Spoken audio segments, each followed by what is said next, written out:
morning, class 7. Now today I will explain about the structure of kidney along with the other excretory organs. So according to structure of kidney, kidney is having two parts, outer one cortex and inner one medulla. So children, if these two are the separate parts, so I think you can understand that each and every part should have different types of function. So today just now I am explaining about the structure. See, this is the cortex and this is the part medulla. Medulla have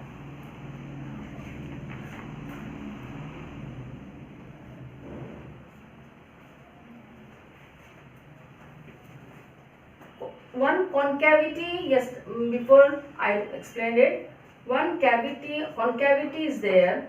This is the opening of pelvis. Concavity is called as hilus. Then this hilus have some conical projections you can see here and some grooves also. These conical projections are called as pyramid. See here it is. Just beneath to the pyramid or just behind the pyramid there is the part of medulla. Afterwards I will explain what things are present inside the medulla. Understood? In your book it is given in pink color. So this is the pyramid. So pyramid is the conical portions of the hilus and grooves, they are known as calyces. Yet this is not in your book children, but you should know about it. These are the calyces. Calyces have a major role to maintain the structure of the kidney, size of the kidney and as according to the filtration also. So afterwards you know about it. So these are the calyces, grooves and conical projections are called as pyramid. Now it is the same thing. See here hilus. The concavity of the funnel shaped structure is called as hilus. This hilus, because it is just like the funnel shape and the mouth or the opening of the funnel is quite broader than the stem, so it can collect urine from each and every part of it. That's why God made it so broad in size. So it can collect urine from each and every nephron, or the nephron, that means the single unit of kidney. So from each and every nephron, from here, all these things, all these areas, they can collect the urine. And with the red color it is written here renal artery. Renal word is used for kidney.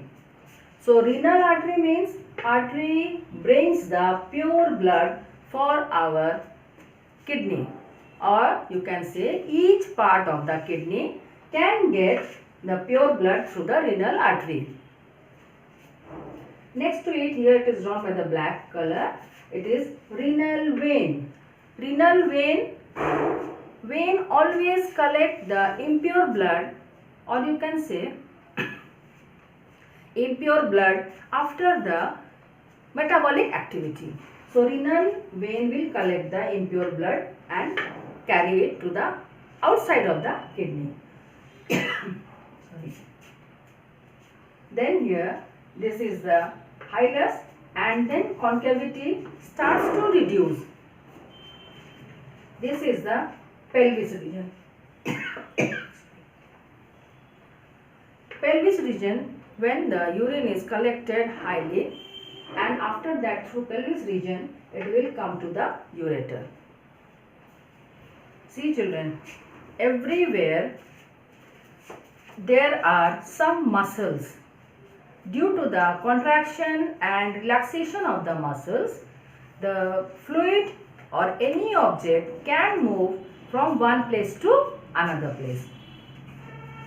So in case of kidney also, they have some muscles, and these muscles only after contraction and relaxation they can move the urine droplet from the medulla to the hilus, and from the hilus again it will move to the pelvis. Then from the pelvis it will come to the ureter, and this, or you can say all these phenomenon takes place through the contraction and relaxation of the kidney muscles. Oh yes, outermost covering you can draw here with the red color after the black one, like that. Covering of the kidney is called as peritoneum. Understood? Covering or outermost covering of the kidney is peritoneum. Then that is the cortex, medulla, pyramid, then calyces, then pelvis, and concavity will be hilus, and then ureter.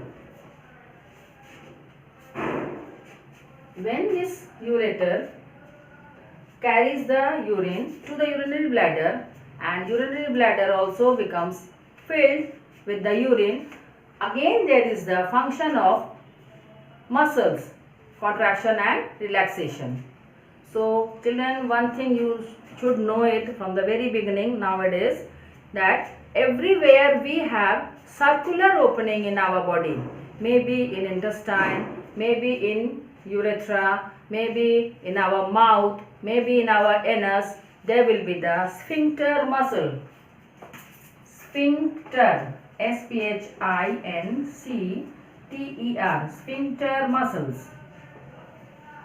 So by contraction and relaxation of the sphincter muscle only, the liquid, or you can say now in this chapter, urine can move from one place to another place, even from our urethra also. And these sphincter muscles, if it is very tight or it is very much active, then that person have more controlling capacity for their urination. And as the age is going on, or human being becomes old, the muscular activity becomes less. At that time, sphincter muscles are not so active, so their controlling capacity also becomes day by day or year by year, according to age, it is also getting lost. So they are also losing the capacity.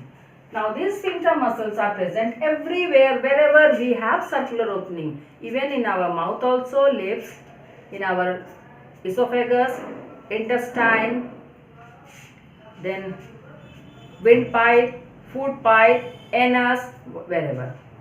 So this, and now when ureter carries the urine, it will go to the urinary bladder. Again sphincter muscle will be getting sensation from our brain, and then brain will give sensation to open the sphincter muscle, and at that time we will go for urination. Again I am telling you, the another name of urination is micturition. So this is the structure of kidney. Now children, not only kidney helps in excretion, these three parts of our body also helps in excretion. Very simply, skin. Skin, you know, it helps in the excretion of nitrogenous waste material, that is sweating or sweat. So skin helps to release the sweat, makes our body cool, and helps to remove the poisonous thing from our body. Now come to the lungs. Yet lungs will not excrete nitrogenous waste material, yet lungs is also included in the excretory organ, because lungs will excrete out that CO2, that is carbon dioxide, and if the carbon dioxide will be collected in our blood, then we will get some poisonous blood and then we will lead to die also. Because carbon dioxide when mixed with our hemoglobin, then it will form carboxyhemoglobin. First it will form carbaminohemoglobin, then it will form carboxyhemoglobin, and which can lead to death our body. So lungs is also included in the excretory organ. Third one is liver. Very first day I told you that liver helps to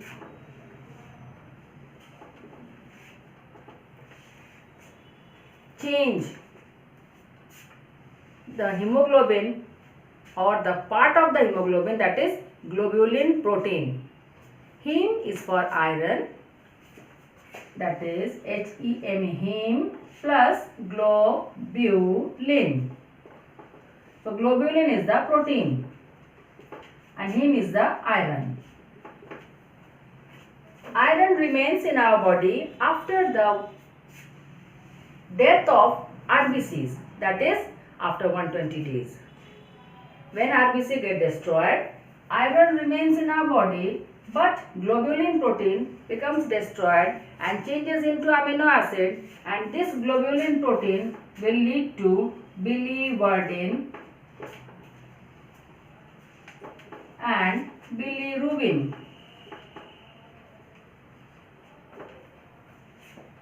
And these two are present in our liver. As we have, you studied in other classes, the digestive system. In the liver there is gallbladder. So these bilirubin and biliverdin will be collected inside the gallbladder. Through the gallbladder it will go to the stomach, and from the stomach it will come to the intestine, and from intestine it will come to the rectum along with our feces, and along with our feces it excreted out or it comes out from the body. In this way, these two parts of the dead RBCs are thrown out from the body and collected in the liver. So this is also mentioned as another excretory organ. So main excretory organ is kidney. Next, another organ is skin because it releases sweat. Next excretory organ is lungs because it excretes carbon dioxide, which is poisonous for us. Next excretory organ is liver. Through the liver, see, hemoglobin plus CO2, it will form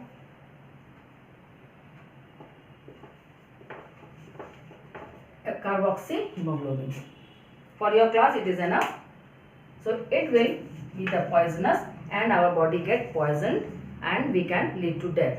That's why after dissociation of hemoglobin, heme remains, that is iron remains in our body, globulin protein will be changes into biliverdin and bilirubin, and these two pigments are present in the gallbladder, and through that gallbladder these yellow pigment along with the gallbladder juice, it will go to the duodenum, and then from the duodenum it will go to intestine, and then it will be collected along with our feces, and then it will be excreted out through our body. So these are the excretory organ of our body. Main is kidney. These are also excretory organ in our body. So we need all these organs, not only kidney. Then also we will get some, when in previous video I told you that presence of biliverdin and bilirubin, these yellow pigments will lead to jaundice. We can get jaundice, that is in Hindi it is called as pilia. Every organ becomes yellow. So these are also the excretory material, and these are also should be excreted out. That's why these are the excretory organ of our body. Mentioned it. Now children, for today it is okay. God bless you. Thank you.